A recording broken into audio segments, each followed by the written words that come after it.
حضرت عبداللہ ابن مبارک الموروثی کا شمار اکابرین مشائخ میں ہوتا ہے۔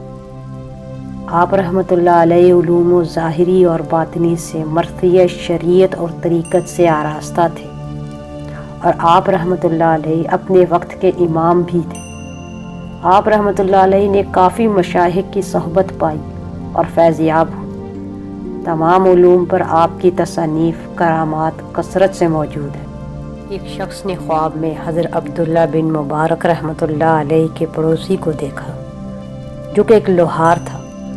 وہ شخص دیکھتا ہے کہ لوہار کو مرنے کے بعد وہی درجہ ملا جو حضرت عبداللہ بن مبارک کو ملا تھا، تو وہ شخص بہت حیران ہوا۔ اس نے لوہار کی بیوی سے جا کر پوچھا، کیا تیرا شوہر ایک عام مسلمان نہیں تھا؟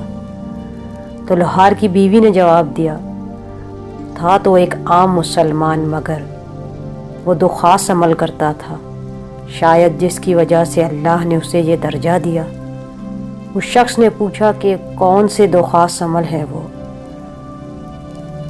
تو اس کی بیوی نے کہا، ایک خاص عمل یہ تھا کہ لوہے کو کوٹتے ہوئے اگر ہتھوڑا اوپر اٹھا ہوتا اور اذان کی آواز سنتے تو وہیں نیچے پھینک دیتے، اور نماز کے لیے اتنی سی دیر بھی گوارا نہیں کرتا کہ لوہے کو ایک اٹھی ہوئی چوٹ ہی لگا دے۔ دوسرا عمل یہ کہ رات کو بچوں کے ساتھ چھت پر سوتے اور آہ بھرتے تھے کہ اگر میں تھکا نہ ہوتا تو میں بھی عبداللہ بن مبارک کی طرح ساری رات عبادت کرتا، اور یہ حسرت انہیں جنت میں حضرت عبداللہ بن مبارک رحمۃ اللہ علیہ کے مکان تک پہنچا گئی۔